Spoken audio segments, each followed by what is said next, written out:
सभी को नमस्ते। आपका हिंदी प्रज्ञा चैनल पर स्वागत है। हम छंद पढ़ रहे हैं और हमने लगभग सारे छंद कंप्लीट कर लिए हैं। आज लास्ट है, आज या कल एक दो क्लास बनेगी बस इसमें। तो आज हम कवित छंद पढ़ रहे हैं। कवित छंद के दो भेद होते हैं, देखो, मनहरण कवित और धनाक्षरी कवित। फिर धनाक्षरी कवित के भी दो भेद होते हैं, रूप धनाक्षरी कवित और देव धनाक्षरी कवित। आज हम इसको पढ़ेंगे। तो इसके पहले लक्षण देखते हैं और फिर उदाहरण देखेंगे। लक्षण देखिए, पहला लेते हैं हम मनहरण कवित छंद। तो यह अर्धसम छंद है। फिर दंडक है। दंडक का अर्थ क्या हुआ? दंडक का अर्थ हुआ कि इसमें 26 से अधिक वर्ण है। 26 से अधिक वर्ण। अगर दंडक मात्रिक छंद अगर दंडक हो तो वहां 28 से अधिक वर्ण हो जाते हैं। यहाँ ये वार्णिक छंद है। वार्णिक में 26 से अधिक जहां पर वर्ण होते हैं वो दंडक कहलाता है। फिर गण मुक्त है, यानी कि इसमें वर्णों की गणना करेंगे, गणों की गणना नहीं करेंगे। हम इसमें गण नहीं गिनेंगे, वर्ण गिनेंगे, इसलिए गण मुक्त है। गणबद्ध नहीं है, गण मुक्त है, ये ध्यान रखें। तुकांत है, अंत में तुक मिलती है। इसके जो चरण होते हैं, इसमें 8 चरण होते हैं। देखो, लगभग 4 चरण तो सब में जरूरी है, कम से कम किसी भी छंद में 4 चरण होने जरूरी है, लेकिन इसमें 8 चरण होते हैं। और 8 चरणों में अंत में क्या है कि तुक मिलती है, तो ये तुकांत है। और वर्णिक है, हम इसमें वर्णों की गणना करेंगे, इसलिए वर्णिक है।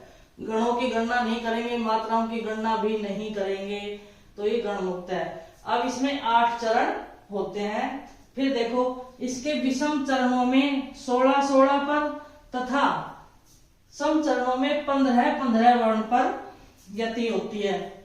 विषम चरणों में 16 वर्ण और सम चरणों में 15 वर्ण, और इस तरह से एक चरण में 31 वर्ण हो जाते हैं, और इसीलिए ये दंडक है। ठीक है ना। तो इसके योग से कितने वर्ण हो गए? 31 वर्ण हो जाते हैं। 16 और 15 के योग से एक चरण में 31 वर्ण हो जाते हैं। ये विशेष याद रखें कि इसमें 8 चरण होते हैं। यह दंडक है। 26 से अधिक वर्ण है। कितने वर्ण है इसमें? 31 वर्ण है। फिर इसके विषम चरणों में 16 वर्ण और सम चरणों में 15 वर्ण होते हैं। तुक सम चरणों के अंत में मिलती है, ये ध्यान रखें। दूसरा, चौथा, छठा और 8वां सम छंद कौन से हो गए? दूसरा, चौथा, छठा और 8वां, उसके अंत में तुक मिलती है। फिर सम चरणों के अंतिम 2 वर्ण कर्मस्य लघु और गुरु वर्ण होते हैं। कौन से? सम चरणों के, जिसमें तुक मिलती है। सम चरण का अर्थ दूसरा, चौथा, छठा और 8वां। उसके अंतिम 2 वर्ण कर्मस्य लघु और गुरु वर्ण होते हैं। अंतिम 2 की बात आई है। ये नीचे वाली लाइन नहीं दिख रही, तो इसमें 16 और 15 अथवा 8, 8, 8, 7 वर्णों पर यति होती है। अगर ये नीचे वाली नहीं दिख रही है तो मैं यहाँ पर लिख देती हूँ कि इसमें 16 और 15 पर या 8, 8, 8 और 7 पर यति होती है। ठीक है। ये नियम आप इसके लक्षण ध्यान बैठा ले। सबसे पहले तो कवित छंद के 2 भेद होते हैं। कौन कौन से भेद होते हैं? मनहरण कवित और धनाक्षरी कवित। फिर धनाक्षरी कवित के भी 2 भेद होते हैं, रूप धनाक्षरी कवित, देव धनाक्षरी कवित।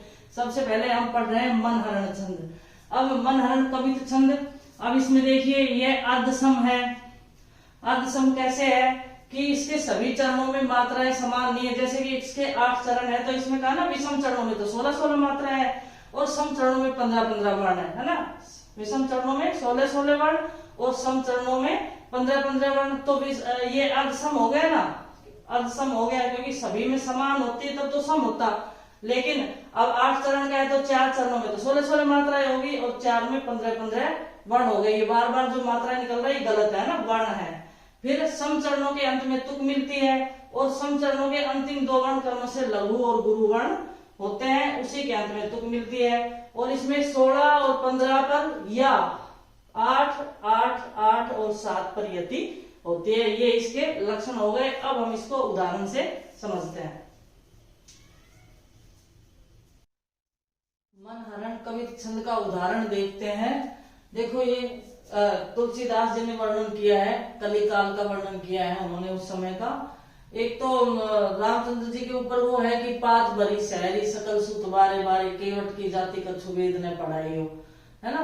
तो वो भी बड़ा प्रसिद्ध उदाहरण है। और ये भी है, ये भी तुलसीदास जी का ही है। तो ये देखो, खेती ने किसान को, भिखारी को ने भीख बली, बनिक को बनिज ने चाकर को चाकरी, जीविका विहीन लोग सिद्धमान सोच बस, कहे एक एकन सो कहा जाई का करी, वेदहु पुराण कही लोकहु विलोकियत, साकरे सबे पे राम राव रे कृपा करी, दारिद दसानन दबाई दुनि दीन बंधु, दूरित दहन देखी तुलसी आहा करी। तो ये कलयुग का चित्रण इन्होंने तुलसीदास जी ने किया है। अब इसमें हमें क्या लिखना है कि 16 और 15 मात्राएं आनी चाहिए। देखो इसमें यहाँ पर 16 आनी चाहिए और यहाँ 15 आनी चाहिए, इसी क्रम से आनी चाहिए। मात्राएं भी नहीं, हमें इसमें गण भी नहीं गिनने, मात्राएं भी नहीं गिननी, वर्ण गिनने हैं सिर्फ। तो देखो सीधा देखते हैं, 1 2 3 4 5 6 7 8 9 10 11 12 13 14 15 16, ठीक है, 16 बार। अब क्या है कि विषम चरणों में 16 और सम चरणों में 15 हमने अभी लक्षण लिखे थे ना इसमें।